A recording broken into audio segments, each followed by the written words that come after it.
Alright,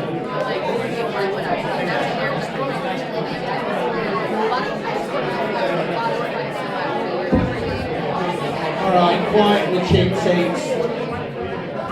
Yeah, that's you. Yeah, cheap seats.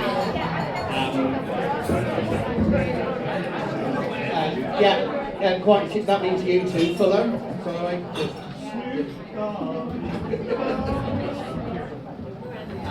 I really want to thank all of you for coming to my wedding.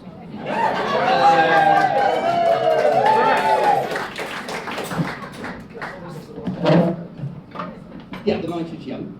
And don't worry, there will be a stag weekend at some point. Was just organising this instead. The idea came up when talking to my dear friend Kate, who is responsible for the wine, the band, and the seating plan. And she said, "Well, what do you want to do?" And I said, "Well, have the wedding that I haven't had." So that is what we decided to plan. Really, I wanted to get together important people from all phases of my life, which I've somehow managed to do. Have people here that I have known since, obviously, before I was born, that I went to school with, university with, worked with, people from New York, San Francisco, Chicago had to bail out at the last minute. And people have travelled in quite a long way. My family have come from the provinces. And we even got someone came from the north, which is very juicy. Even further, I didn't believe north of Cambridge was warm. Oh God, not that. But no, and it's amazing that people will still travel for free food and booze. But before I let Kate and Mel fill your heads with pathological lies, I just wanted to thank all of you again so much for coming, for making my life thus far. I'd like to say memorable, but large chunks of it are not. And have a wonderful evening.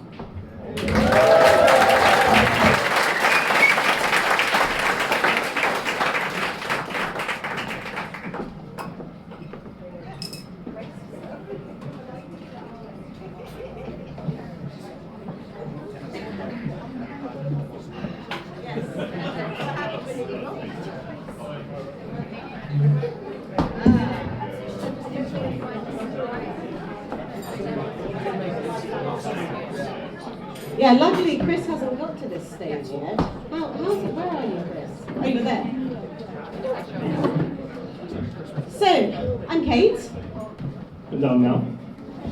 And with so many wonderful friends and family around the room, luckily I can't see any of you, unless I take my glasses off, so it makes it easier. Mel and I asked ourselves why Chris would have chosen us to say a few words. He presumably thought that we were the least likely to embarrass him, but clearly he was wrong.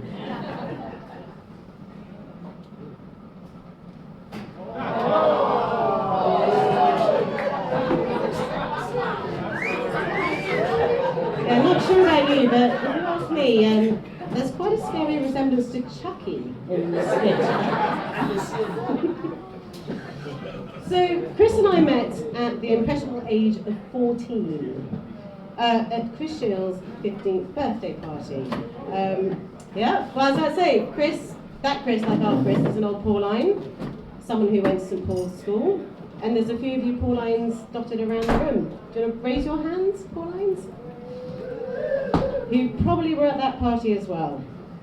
Well, the details are a bit sketchy due to A, my appalling memory, and B, the number of vodka oranges I'd probably consumed that night. But I'm told that while I was having a snog with somebody at the party, Chris could apparently see my knickers due to the seriously short skirt I was wearing. I guess Chris decided that I had great taste in underwear and therefore wanted to get to know me better. So decided to steal my business card with my phone number on it. Why I had a business card at 14, I have no idea. But it was all the rage, I guess. And then called me up the next day to invite me on a bike ride. And on this bike ride, he charmed me by announcing that my arse was creating a total eclipse of the sun. And somehow, from that, a lifelong friendship was created. So, one of my fondest memories in those early years of knowing Chris was the annual hungover Christmas Day Meals on Wheels mission. Next page.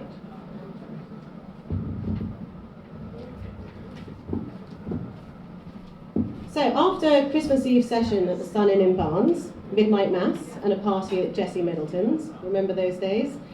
We would deliver cold turkey and a small can of Guinness to people spending Christmas Day on their own, who were lovely, but frequently a bit bonkers.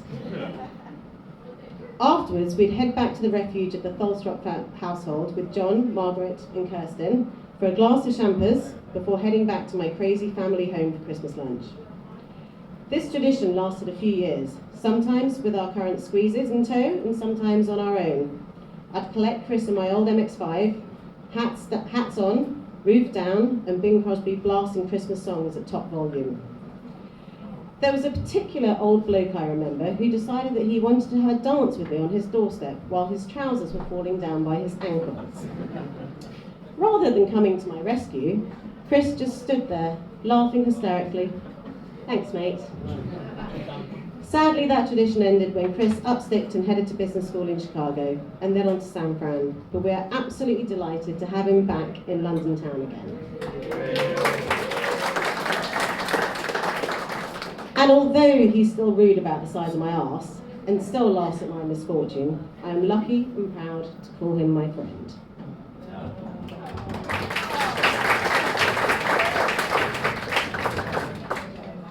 So, Chris and I met at university.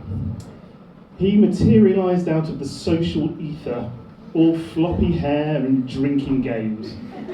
And I have to admit that my first inclination was, from a distance, he was probably not friend material. I was at college with Jamie, who is not here, I don't think. One of those wonderful old Pauline boys that I've got to know over the years. And he introduced me to Chris. Probably at a cocktail party, or a garden party, or something involving stripy ties, blazers, deck shoes, and half bottles of vodka. Jamie and I were at Trinity Hall, and Chris was at St John's, so I only ever saw him occasionally. But as the months passed and I got to know Chris better, I started to see the impishness, kindness, and sweetness behind the floppy hair curtains. Without even knowing it, Chris became my spirit guide to the Cambridge social scene. He loved to party, and so without ever having to plan anything, remember those days, I could pretty much guarantee that if I went to a party somewhere in the university, he would be there. Nights would often end with the two of us mucking about, drinking and dancing, and on one occasion with Chris holding me by the ankles over a big black dustbin while I scooped out the last few servings of orange sticky cocktail. After that, in true bloke style, we went our separate ways at the end of university without having anything approaching a serious conversation. Only to find out that we had both applied for jobs at PwC, in the same city, in the same cohort, and in the same department. We have been friends ever since. Chris was my best man when I got married to Angela, I think it's over there, and was a massive part of making it the best day of my life. It's a huge thrill to be able to return the favour. Oh, we haven't finished. So a little bit about Chris's early life. So Christopher Eric Tholstrop, also known to many of us as Thigh Strap, Jockstrap, or Uncle Jockers, was born in Helsinki, Finland on the 28th of November 1973 and moved to Milan in mid-1975, where he lived in an apartment with a pool and was nicknamed Pesce Umo. Is that the right pronunciation, Chris? Okay, whatever. Because he loved being in the water so much. Clearly this love of water has continued through his life, and although more about being on the water than in it, and more about his sailing antics later. Being in Italy also meant he started life bilingual. And as we all know, he still loves to rattle on in Italian when he can. I think he thinks it sounds sexy, and I'm sure it's been used on many occasions to woo women. Again, more about that later. So from Italy, in 1979, Chris and his family moved to London. School started at Putney Park, and then he ended up at Collet Court in 1982, where he met a lot of guys here, and on to St Paul's, where a number of his friends are here today. He excelled, of course, in his A-levels and took a year out, spending 8 months in the Transkei, then kind of a part of South Africa, finding himself getting stoned on maximum strength weed, after which he took his remaining functioning brain cells, clearly he had a lot to start, off to Cambridge for the next chapter of his life. So, after his African adventure, despite his brain being severely addled by too much weed and castle lager, Chris made it to St John's College, Cambridge to read modern languages, and rugby, skiing, drinking and flirting, some of which he pursued to an Olympic level, but sadly not the ones which were actually Olympic sports. Chris had arrived, but Jockers had been born. 4 years at Cambridge, with a large chunk of one of them spent in Italy, ended with a solid 2-1, a completely buggered leg, more of which later, and every last drop having been drained from the sticky cocktail bucket of fun. It was then time to grow up, or more accurately, it was the time when most people had to grow up. But Chris and I had joined the PwC corporate recovery practice in the middle of the biggest bull market in history. Frankly, there was very little to do other than to come into the office in order to figure out where we were going to go out that night. There was the odd bit of work, of course, running the endless liquidation of a Dutch holding company that somehow required regular trips to the BVI, and traipsing around the country with Caroline, selling off TVs and fridges as they tried to find a buyer for the now defunct Tempo Group. These were two of Chris's highlights. But while there was much more action going on off the pitch than on it, Chris managed to get promoted through the firm and pass his accountancy exams. The domestic madhouse of 302 Munster Road with Jamie, Mike and Towers was swapped for the achingly cool Clerkenwell loft apartment. And during that time, Chris and I never lived much more than 800 yards apart. It was a lot of fun. Chris's career started to take off after I left PwC and stopped holding him back. He rose through the ranks until he was working directly for the head of the department and the future managing partner of the entire firm, Ian Powell. His stock was high, but he decided to leave the firm in 2007 and head out for 2 years at Chicago Business School. After getting his MBA, Chris followed the tech boom dollars down to San Francisco, just in time for the global financial crisis and a worldwide recession. But he managed to build a wonderful life in the fog and carved out a career niche in clean tech before coming back to London after the sad losses of Margaret and John over the last couple of years. So, our first step in writing this speech was to ask a few of you to send in some photos and stories. However, seeing that many of the memories over the years have involved copious amounts of booze, they are fortunately, or unfortunately, pretty fuzzy. Although also, since phones weren't glued to our hands back in the day, life wasn't particularly well documented, which is definitely not a bad thing. However, from the selection of stories and photos we did receive, there were definitely some clear themes emerging, which we thought we would expand upon this evening.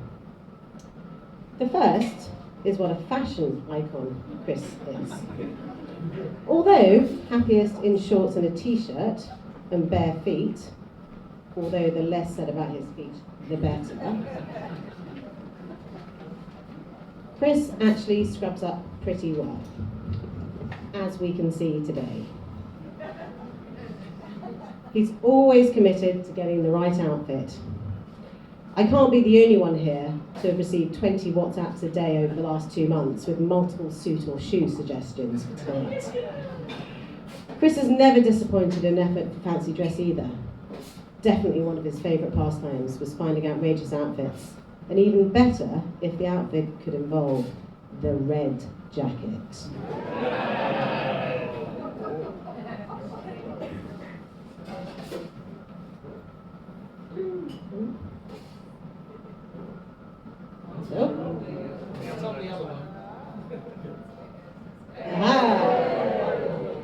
So, first spotted by me, but probably seen before at his 21st birthday party, the jacket has been made to fit into a number of fancy dress themes over the years, preferably accompanied by his riding crop.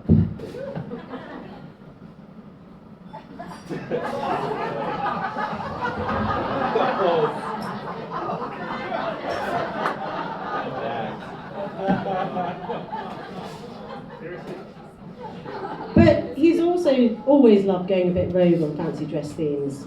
According to one report, he turned up at a black and white party dressed in a blue collared shirt, red tie, shorts and flip-flops in November in the UK. Even as a young child, he had a real sense of style. Although, thanks to our parents, didn't we all in the 1970s? Although in particular, from photos I received, mostly thanks to Chris's sister Kirsten, it appears that hats have been a clear love since childhood.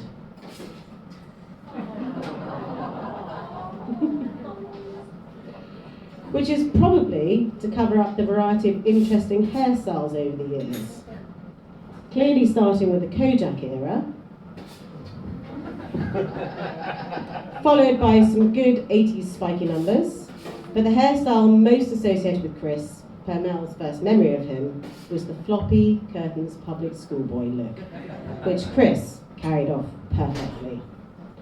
And in more recent years, it's been dominated by the go get a fucking haircut style. And the worst moustache ever. Really, Chris, what were you thinking? That was 3 weeks. So, from our inquiries, the second theme that popped up was sport. Chris loved playing rugby in his younger days, rowing at university, and competing in triathlons during his time in California. But his two sporting passions are skiing and sailing. Now, skiing is the perfect sport for a Jockosaurus. On and off the slopes, skiing provides the male Jockosaurus plentiful opportunities for putting himself in mortal danger, preening, posing, and generally showing off. Plus, the alpine habitat provides him with his very favourite forms of sustenance: meat, cheese, and alcohol. Sadly though, this habitat can be very dangerous. Our gentle Jockosaurus had a horrible skiing accident while prattling about on the university ski trip to Val d'Isère in 1997, leaving him with numerous bolts and pins in his legs, which he is always keen to show off, along with his disgusting feet.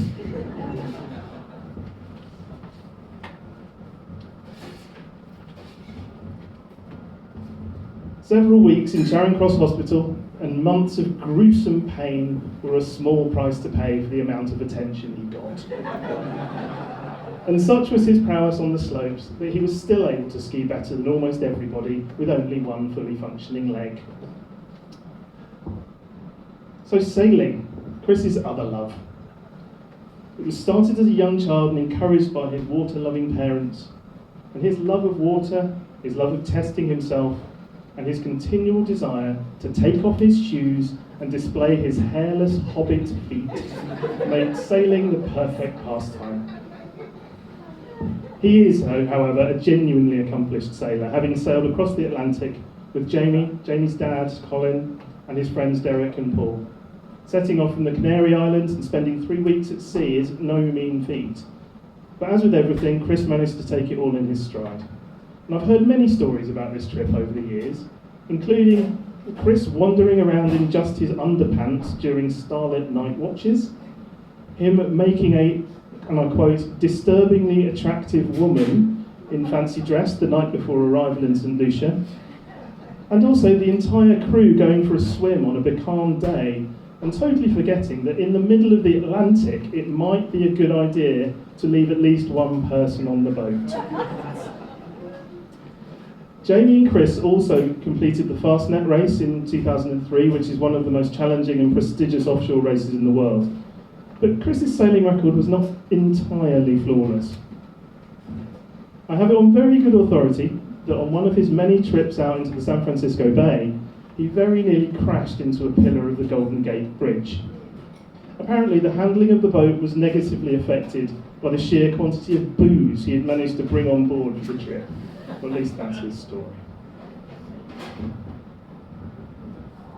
So, the next topic that came up regularly was about the ladies in Chris's life. And the fact that Chris hasn't been snapped up by now is a mystery to many of us in this room. He certainly enjoys being a bit of a Casanova, and it appears he started young. Now, that actually may be his sister Kirsten, so I'm sorry, Kirsten.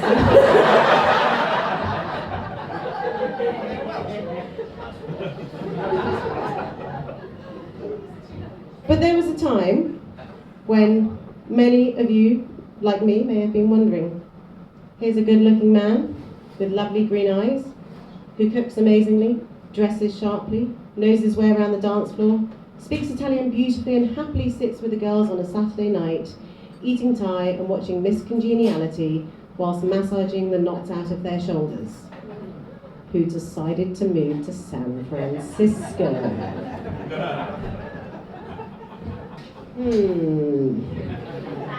So, with what I'm about to say, there's a risk that a number of women in this room, in the audience, will discover that they aren't as special as they thought they were. Apparently, there is his habit of repeating successful date plans across different women. Presumably, they involve batting those lovely green eyes at them.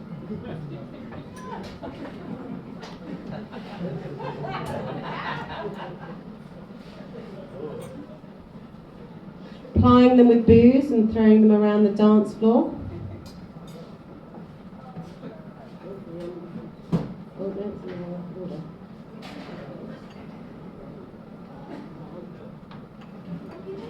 Oh. And I'm sure I'm not the only girl in the room who had the pact of, if we hit 30 and we're still single, we'll get married. If we hit 40 and we're still single, we'll get married. Any here on 50? Chris, we know that you've invited us here for a 50th/wedding.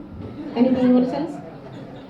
And apparently, there are 7 people in this audience Chris remembers sleeping with. Don't worry, I'm not going to make you raise your hands.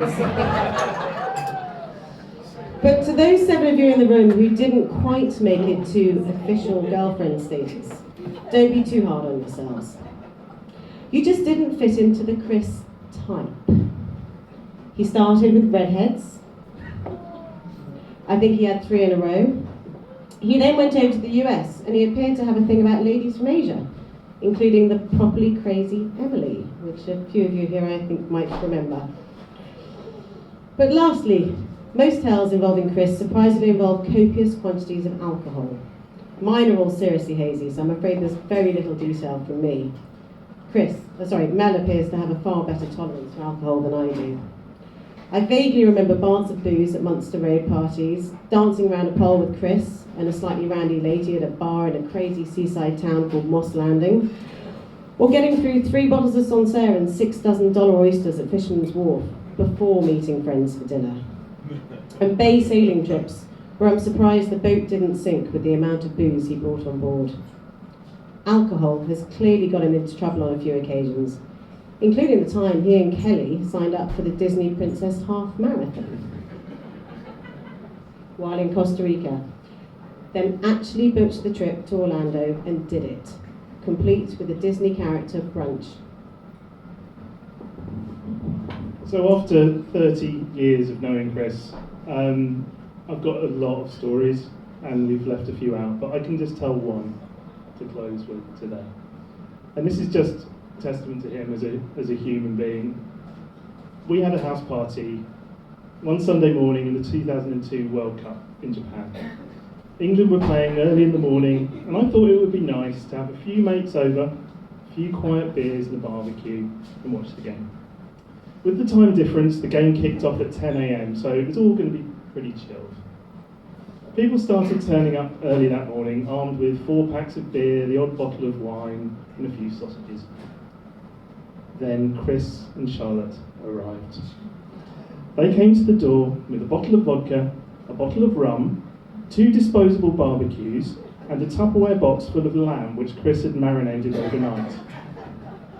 Ever the impeccable party host and party guest, Chris had managed to over-cater for a party that was not even his. Unsurprisingly, Chris going the extra mile turned my quiet Sunday barbecue into a monstrous all-dayer. And by nightfall, my garden looked like a scene out of Saving Private Ryan, with bodies strewn everywhere, national flags trodden into the ground, and lumps of raw flesh strewn around from the leftover marinated lamb. Amongst all the carnage, Chris was still holding court in the kitchen and enthusiastically making cocktails for anyone who wanted one, and quite a lot of people who didn't. But ultimately, Chris is a loyal and amazing friend. Look at you all here today. We can go years without touching base, yet I know he'll always respond if I need him, particularly if it involves good food and copious amounts of booze. And although one person rightly described him as an absolute fucking degenerate, no one else works quite as hard as Chris to make sure the people around him feel taken care of. There's evidence at this big ass party. So in light of this, we thought we'd create a Chris cocktail. So we've got 1 part red jacket, 2 parts lovely green eyes, a dash of lunacy, a double dose of laughs, and shaken over ice fresh from the French Alps. And then just a sprinkle of toenail fungus and dead footstool. Bottoms up, Chris, and happy 50th.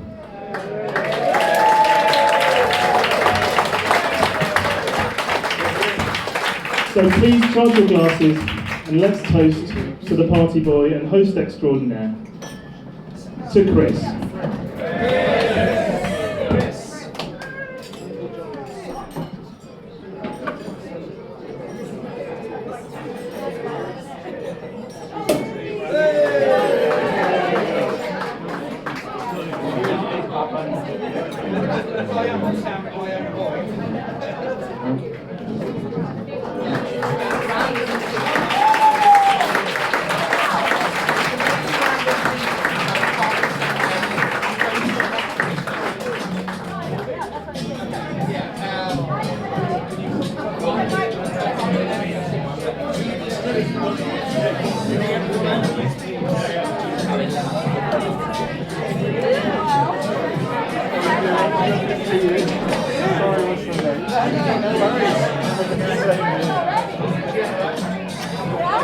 This especially, or this was just in your Yeah, I had it made.